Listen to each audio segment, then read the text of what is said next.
What? Properties of trapezoids and kites. The main thing that you guys need to know about this lesson, okay, is that these are not parallelograms, okay? Draw a circle around them. These are not parallelograms.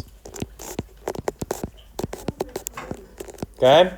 So, do you guys remember how rectangle, rhombus, square were all parallelograms, right? All the properties that applied to parallelograms also applied to those figures? None of those properties are going to apply to these two, trapezoids and kites, okay? They have their own properties that only work for them. Cool beans? All right, let's get started. So, a trapezoid. A trapezoid is a quadrilateral with exactly one pair of parallel sides. Each of the parallel sides is called a base. The non-parallel sides are called the legs, okay? So it's got a pair of parallel sides, that's the base, or the two bases. And then the two that are not parallel are called the legs.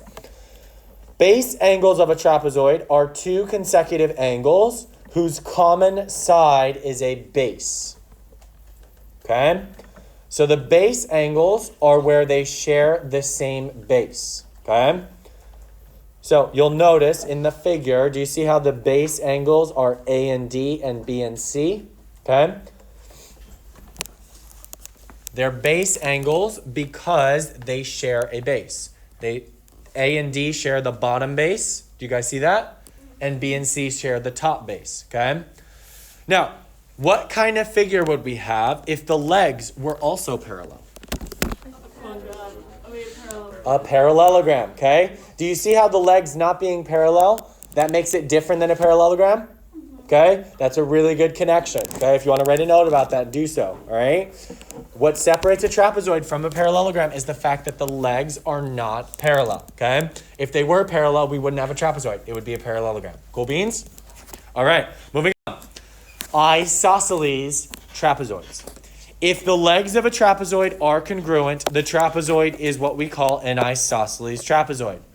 How is this similar to an isosceles triangle? Gabby? Both of the base angles have to be congruent? Ah, very good. Very good. So base angles are congruent.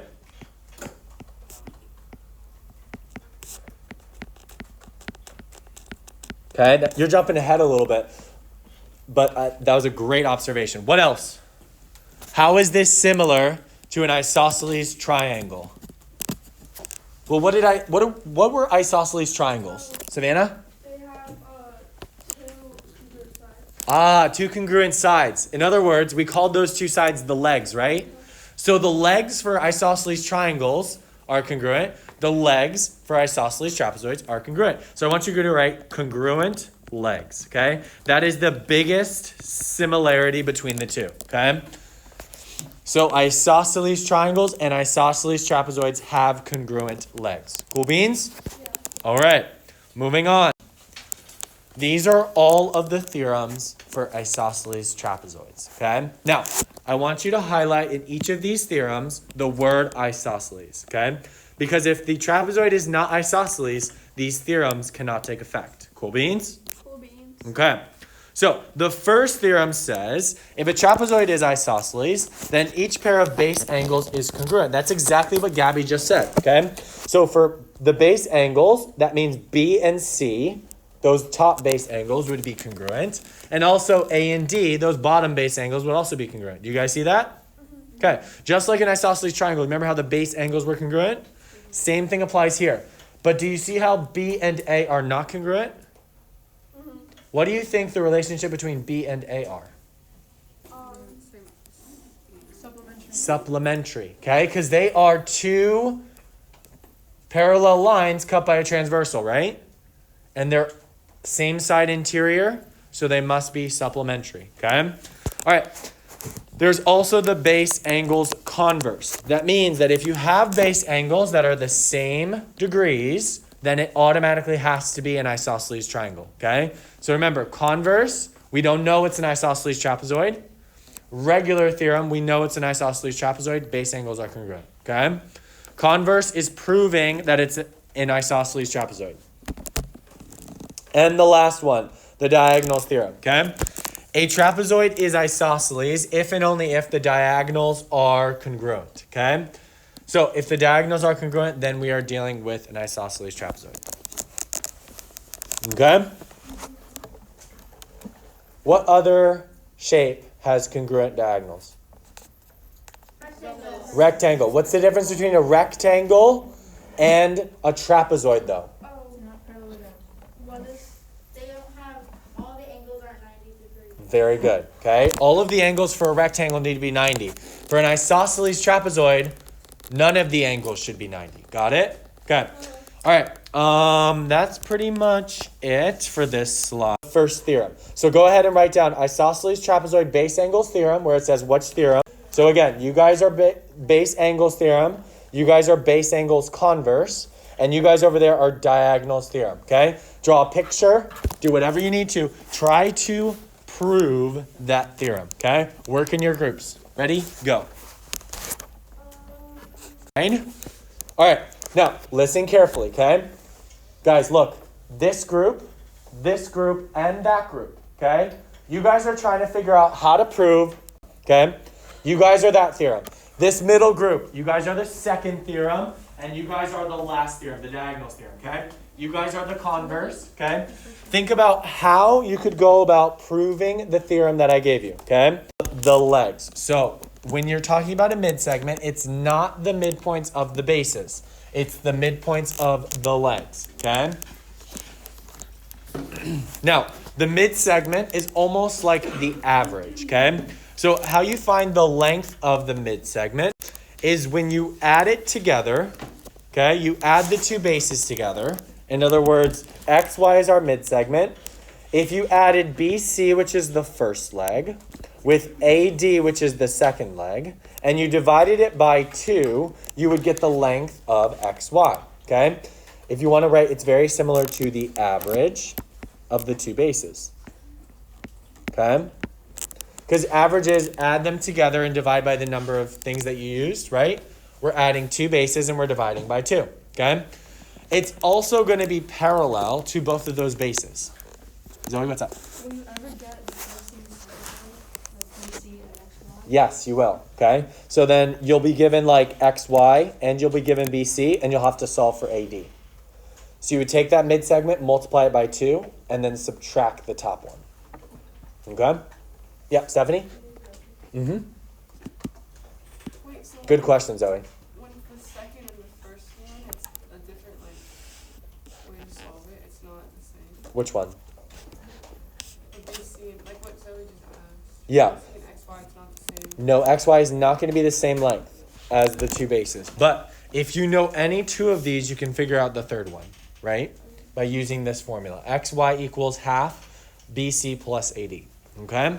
All right.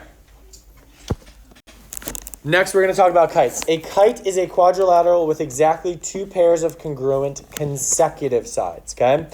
So, for parallelograms, do you guys remember, the sides that were congruent were opposite each other, right? Right? For a kite, the sides that are congruent are going to be next to each other, okay? So, do you see how these two sides, they're congruent and they touch each other? Okay? These two sides are congruent and they touch each other. Got it? So it kind of forms like, what other shape would you say the kite looks like? Kind of like a diamond, yeah. Okay? Now, there's a line of symmetry that goes down the kite. Okay? What's the line of symmetry for this kite? Xavier? AC. Excellent. It's AC. Okay? Draw a dotted line down AC. And now we've got two identical triangles, okay? One on the top and one on the bottom, okay?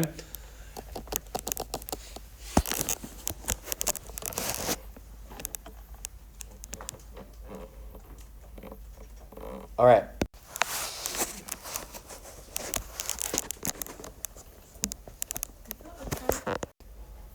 Now, the properties of kites, okay? There's two properties you need to know. Their diagonals are perpendicular, okay? Now, their diagonals do not bisect each other. They're not the same length. They're perpendicular to each other, okay? That means that inside we've got a 90-degree angle, okay? The second theorem for a kite is that there's exactly one pair of congruent opposite angles, okay? And it's the angles. Do you remember how we divided this down the line of symmetry?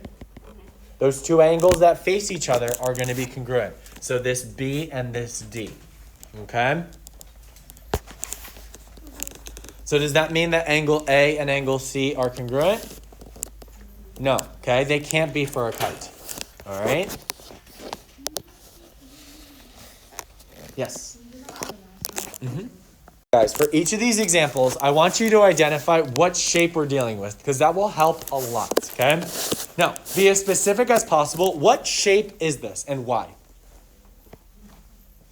Savannah? It's a trapezoid because it has two congruent legs and the bases are parallel.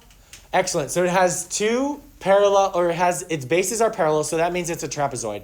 But it's not just a trapezoid. You said one more thing that was happening. Its legs are congruent, right? It's an isosceles trapezoid. Okay? You have to be as specific as possible. It's an isosceles trapezoid. Okay? So if it's an isosceles trapezoid, okay, what other angle do we know? We know that B is 80. B is 80. Why is B 80? Because it's a supplementary line. Good. So this has to be 80 because these two need to add up to 180. Okay. Now, how could we figure out A? Gabby? Because 80 minus 180 equals 100. So that's A? You think A is 100? Yeah. I think A is 80. Why does A need to be 80? Mariana? It's the consecutive. It's not a consecutive. I mean, it is consecutive, but it's more specific than that. Xavier?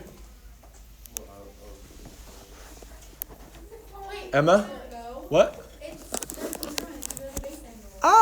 They're the base angles. You guys remember that? No. Okay. So C is a base angle with what? D. So D also has to be 100 degrees, right? And B and A, do you see how they lie along the same base, which we said was BA? So those two need to be 80 as well, okay?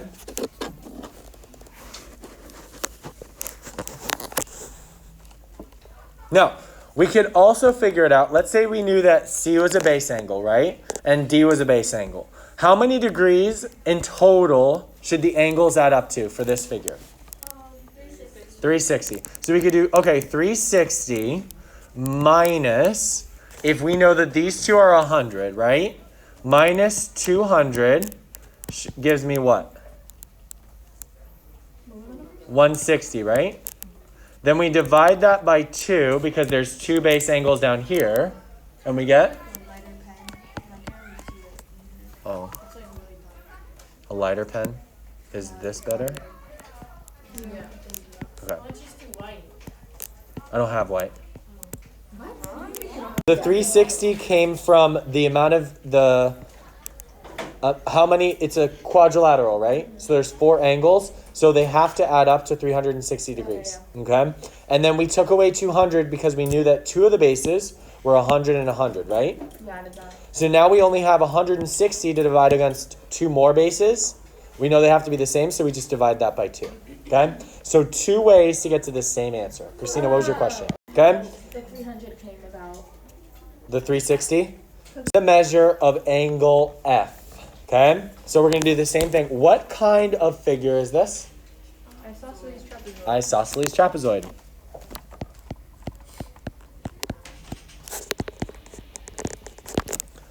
Zoe, can you see that okay? Okay.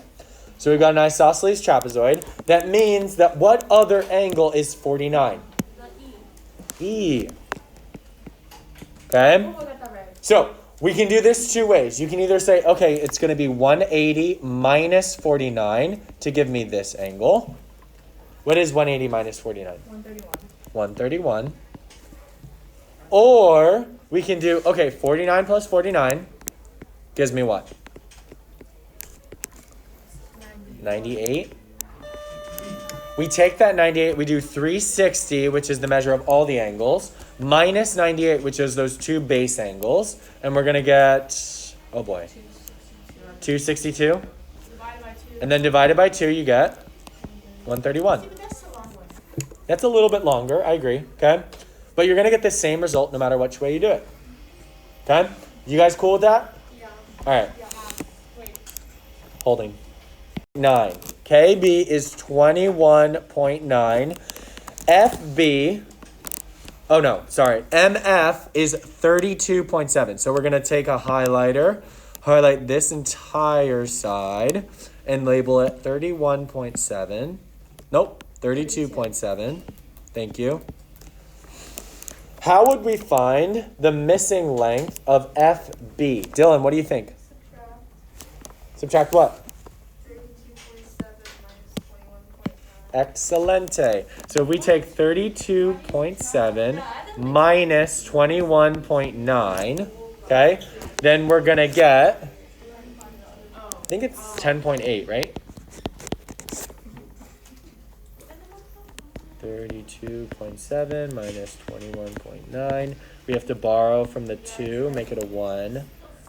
This becomes 17. 17 minus 9 is 8. Then 1 minus 1 is 0. 3 minus 2 is 1. So 10.8. Okay. Can someone explore? Okay, this is our last example because we're not doing example 5. In the kite, what figure do we have? A kite. A kite. A, B, C, D.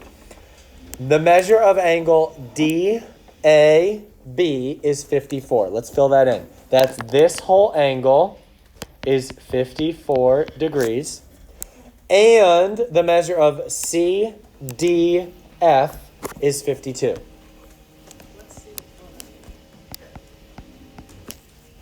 Okay? Find the measure of BCD. Oops. Let's use a double here. Why should you get a double for the 52 too? Oh, yeah, you're right. Thank you. So a triple for it. I need your love. There we go. What do you think? 128. 128. I don't know. How'd you get that? You subtract 180 minus 52. Close. Okay. Xavier? Okay, so you do that and then you subtract that by 90 Why?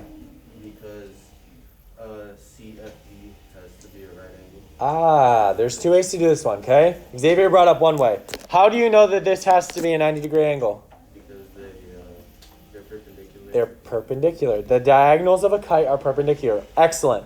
So we know that this one's 90, this one's 52. So what does that last angle have to be? 76. 70? No. The little one. Oh, wait. Yeah, 38. 38. Oh, the whole Okay? thing. This little one is 38, right? And then you double it. Now you have to, there's another 38 on this side. So if we added them together, we would get 72 degrees. There's another way to do this problem. Dylan? Okay, I got the same answer. I don't know if that's the right way, but I ended up getting 76 for. It is 76. Yeah, Sorry. Because, so, you know how CDF is 52? Yep. I just did CED is 52. Excellent. This one over here, she's absolutely right, needs to be 52. And then I added that and subtracted by 180. Very good. So it's now, it has to be 180 minus 52 minus 52, which will give us 76 degrees as well. Okay? Now, let's talk about why Dylan was able to say that this angle is also 52. Okay? It's a kite, right? That means that BC needs to be the same length as what? CD. What kind of triangle, if we're talking about this whole triangle right here, BCD, right? The big one. What kind of triangle is that? Isosceles. So the base angles are 52 and 52. They have to be congruent. So therefore, we can figure out the last one, okay? Kites, guys, are the most difficult, okay? Isosceles trapezoids are a lot easier, okay? The only way we get better at kites is by doing what? Practicing, okay? So go